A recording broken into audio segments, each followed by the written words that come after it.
Hey friends, Audrey Henley here, and today we're doing another coffee talk. Today it's about some miscellaneous thoughts that have been stewing around in my head, and I just wanted to share them with you, so yeah, stay tuned.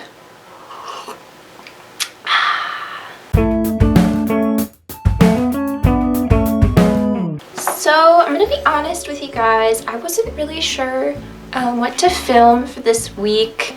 It's been kind of crazy in my life lately, and to be honest, there hasn't been a lot of writing happening. It's really disappointing and hard to say. I've got some pretty good excuses, but you know, as writers write, you know, that's the whole thing. So it's very, you know, sad to say that as a writer, and it's hard to share with you all. So I want to talk about that a little bit. And I also have just some other miscellaneous things that are kind of been bothering me, and a lot of it is about the writing community in general, especially on YouTube. So I'm going to be talking about that. I'm going to be talking about how I'm not a fast writer most of the time.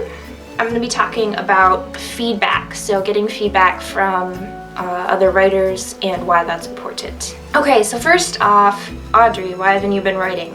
The biggest thing is I have gotten probably the biggest project yet at my day job, and it is actually copy editing an entire manuscript.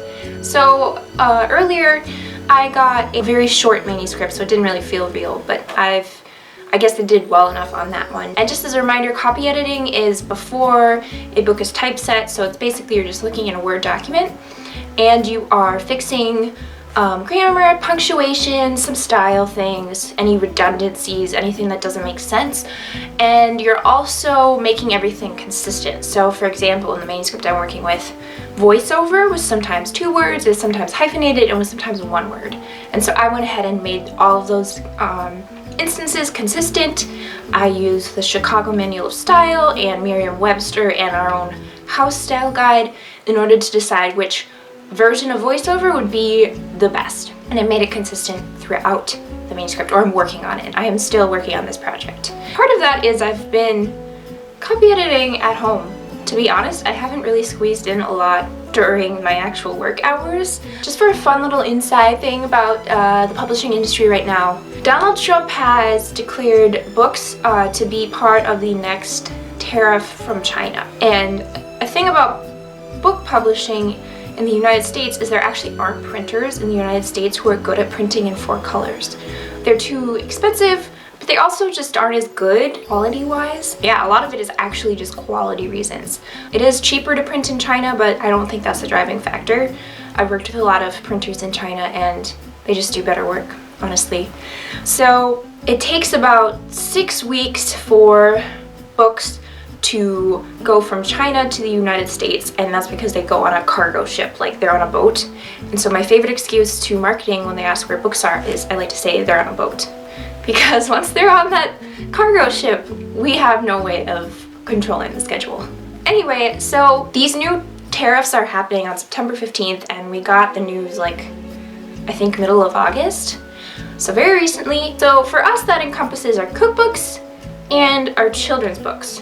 Children's books actually got a delay in the tariff until December 15th, but by the time we found out about the delay, middle of August, we had to order then to make sure they deliver by December 15th. So a lot of my week was actually spent ordering these books. So my life has been affected by Donald Trump's trade war. You know, whatever you think about that, but it's affected my life, and it's quite annoying for me. Just on a personal level, because now my life is spent ordering all these 4-color reprints, which are a lot more complicated to order and take a while to ship. They're more expensive. It's just a whole thing. Sidebar over. Now we're back to copy editing. So I haven't had time at work to actually get down to copy editing, so I've had to bring it home. And the deadline is coming up, and this is the kind of job I haven't had to bring home work before very often. Just once in a while, and so it's been eating into and basically taking over all of my writing time. To me, it's worth it because copy editing is such a valuable skill. I actually really enjoy doing it. Like, other projects I've had to take home feel like awful and I'm mad while I'm doing it, but this time around it's been like still fun and interesting for me. I really enjoy it. So yeah, and to me it's really important because I'm the one who's copy editing it, and to me that comes with a really strong sense of responsibility. Like, if mistakes get through to proofreading, that's my fault, and so I really want to do a nice job with it. So I'm reading everything over more than once, and I'm just being very careful. But that is the main reason why I haven't been writing a lot. The other one was I was in San Francisco for a while. I might put some clips in here of that.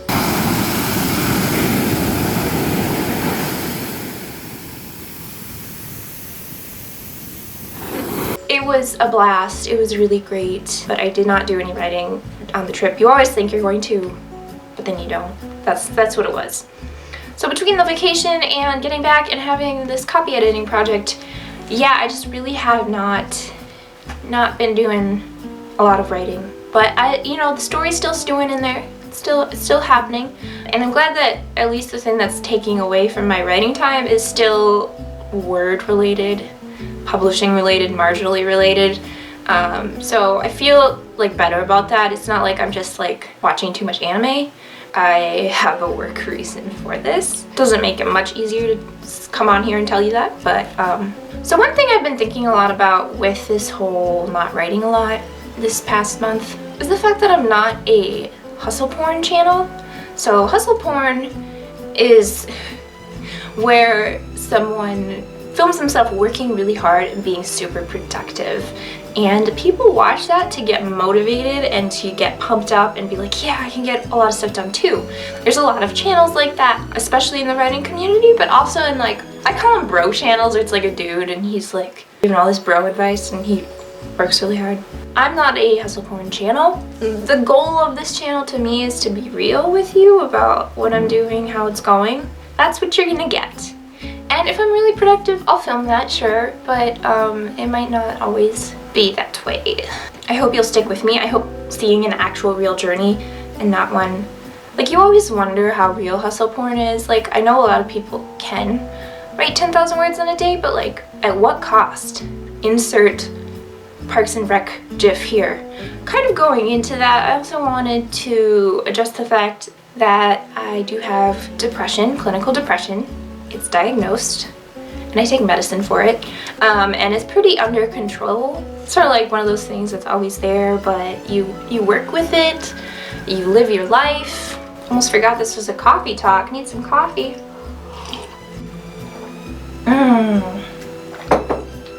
Yeah, so I got depression.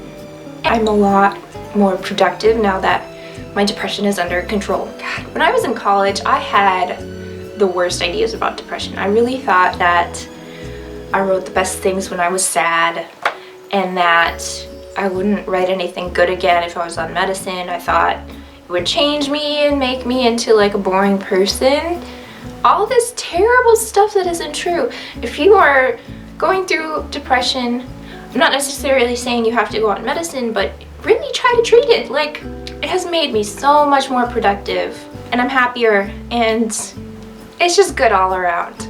Yeah, I really had a serious reckoning with myself, and once I realized like the medicine was actually helping me and not hurting me, I got out of some of the very bad mindsets I had about writing and depression, and I realized I shouldn't try to put myself in a sad state in order to write. I know that sounds ridiculous, but I don't know if it was conscious, but that is what I thought. So I listened to sad music, I would, take long walks by myself. Like, I wasn't actively trying to make myself better, and I was just kind of stewing in my thoughts.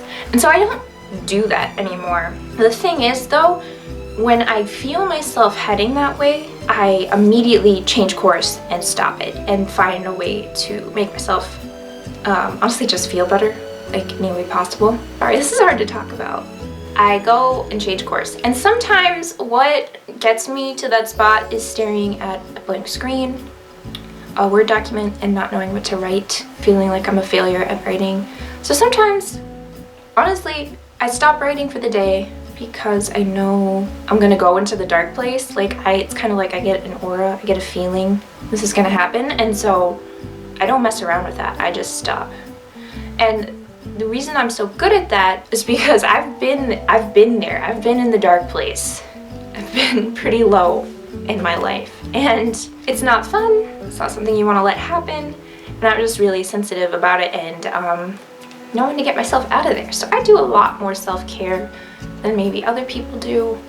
Maybe more self-care than people without clinical depression need to. But that's just my life. That's one thing I have to deal with. I have other things that might make up for it, maybe. When I'm inspired, I do, like, to be fair, I can write a lot in a day, but those are few and far between, and I'm just real with myself about how fast of a writer I am. I do like to think I'm pretty good at revision. I've realized just from watching videos in the writing community that, and this is sort of getting into the next point about taking feedback. I've realized that one of my strengths as a writer actually is accepting feedback, which I never would have thought of before. But doing the critique partner video, I heard from a lot of you that you hadn't actually had critique partners who were strangers on the internet, or you hadn't had them at all. And not to say that's bad or anything, my personal opinion is that it's very, very, very important to have outside opinions on your writing. I guess the strength I have as a writer is that I've always sought that out, even as a high schooler. Like, I joined critique circle in high school. I wrote fan fiction too before that, like in middle school. And you know, really read the comments and tried to get better. So I'm really glad that I could do that. Sort of just take feedback. I also really like giving feedback. I like the back and forth of having a critique partner, which is why I don't do the beta reader thing. I really like critiquing their stuff, they critique my stuff, in equal exchange. I really enjoy that. I do, like everyone else, I do get sad when critique is pretty negative, but it actually generally makes me excited because there's an idea here for how to fix my story and make it even better. Right away I start thinking of, well, if I implemented this, would that make my story better? If in my mind I think that, that's really exciting to me because I have a way to move forward. The most frustrating thing with querying right now is that I haven't been getting feedback. I've been getting, you know, warm rejections even on full requests. And so it's just sort of like, the general idea is like, this wasn't for me right now, but good luck. And so I'm like, I don't know how I move forward from that. But, you know, constructive critique, it does make me feel like I have a way forward. So that's personally really exciting to me. The thing that does get me down is when I spent a lot of time critiquing someone else's work and then they, one, don't bother to give me feedback. That's happened once or twice, which is really frustrating. Or they don't really put in time to actually give you critical feedback and just say good job, or, you know, just not spend a lot of time actually giving you critique. So that to me is way more frustrating because it's a waste of time. To me, I'm always taking writing seriously. I always have. Like, maybe a little too seriously. Like, I think I freaked my creative writing teacher in college out. Like, I was like, how do I make this story better? And she would like give me all these equivocations and stuff. And I finally made her say, like, what was it?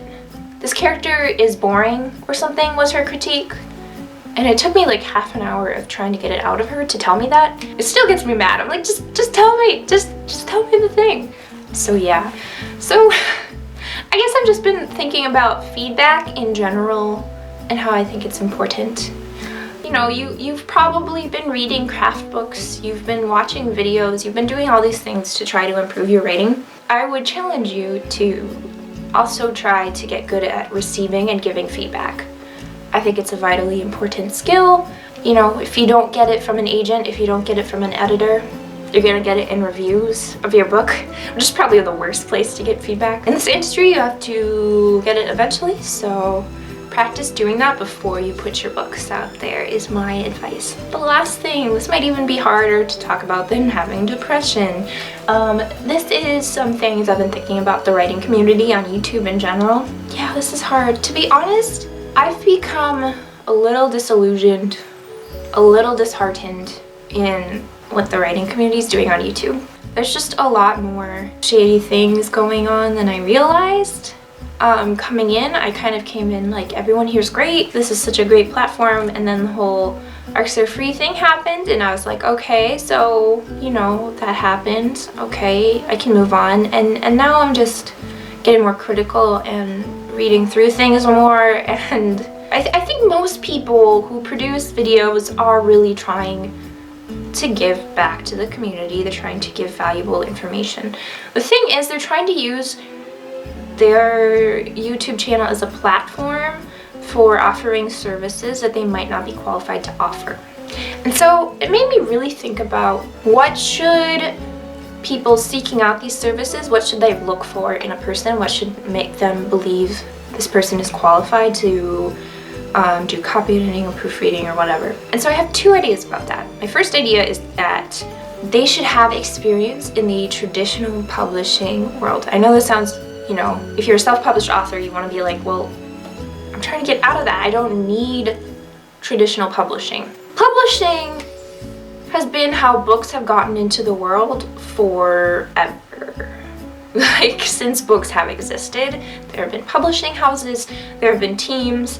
People spend their lives doing this, publishing other people's books. It's a really valuable set of information in the traditional publishing realm, and I know that you're trying to break out and do it differently, and I totally commend you for that.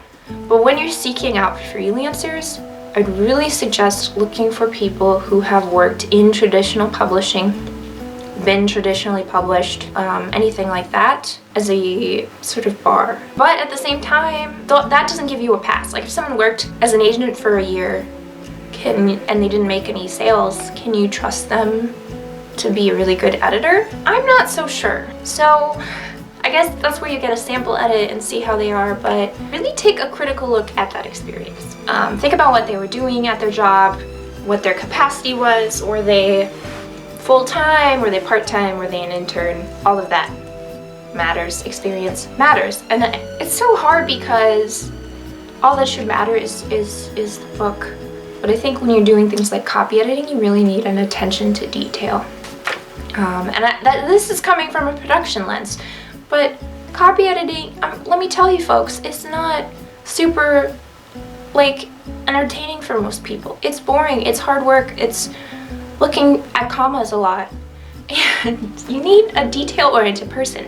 And I don't think that everyone who, you know, can write, who's pretty good at telling a story, I don't think everyone who does that is necessarily also good at copy editing. I don't think the two go hand in hand all the time. So you need to watch out and be careful. Oh, this is hard to talk about. I've thought about, you know, eventually down the line, probably years from now, maybe offering copy editing services or proofreading or typesetting services. The thing is, I do that in my day job. I am copy editing a manuscript right now.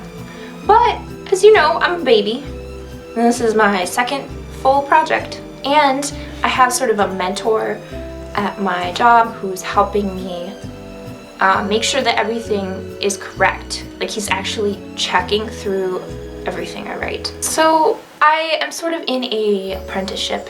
I'm not just making shit up as I go. I know how books are produced and made, and it's just because I know more about the industry that I feel a little frustrated at people giving bad advice. I've watched so many videos where someone is trying to describe the difference between copy editing and proofreading, and they don't mention the fact that proofreading is on a proof, which is a typeset design of a book. Because one of the most important parts of proofreading is checking line breaks, and you can only do that if you have a proof, right? So people are talking about things and not actually giving correct information. It's really frustrating to me. I kind of have to, like, calm down and remind myself it's not my job to fix the internet. But I do just want to take this chance to tell you my thoughts about it. And I wanted to tell you that my DMs are open. I'm not going to sit here and say things about people on my channel, but if you have a question, you're thinking, oh, I'm thinking about hiring this person who does YouTube videos to do X for my book, you can DM me on Twitter and ask me my thoughts, and also just what I would suggest you do before actually hiring that person, be it like a sample copy edit or sample proofread or sample typesetting, and how to really suss out whether or not a person is pretty legit or not. To me, transparency is really, really important. So if someday I offer copy editing services, I'll be able to tell you, look, I've been doing this for this many years. I've edited this many manuscripts. I use this style guide. Just be careful who you trust. There are industry standards for who to trust and who to think is legit, and a lot of people are making videos and not really, they're presenting themselves as experts when I'm not so sure you should trust them as an expert. So like I said before, like if I ever offered copy editing services, you'd have an idea of my past experience. I do try to maintain a sense of anonymity. Hey Google, how do you pronounce A-N-O-N-Y-M-I-T-Y? That's pronounced anonymity. Anonymity. Okay, I try to maintain a sense of anonymity.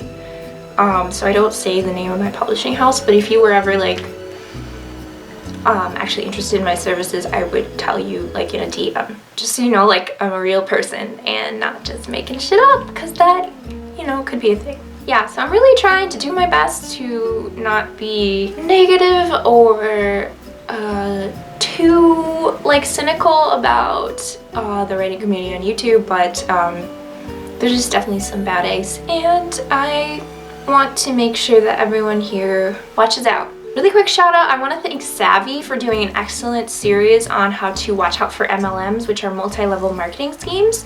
And while this is not really an issue in the WritingTube community, I think it's a good thing to watch out for too. And yeah, I just wanted to put that out there as another resource for looking for sketchy people. All the people I've shouted out on this channel, like I love them, they're great, and they all are just sharing their writing journeys, which is what this should mostly be about. So there are definitely excellent author-tubers you should follow. Everyone I've mentioned on this channel. Thanks so much for putting up with my long-winded rant, and I'll see you guys next week. Bye!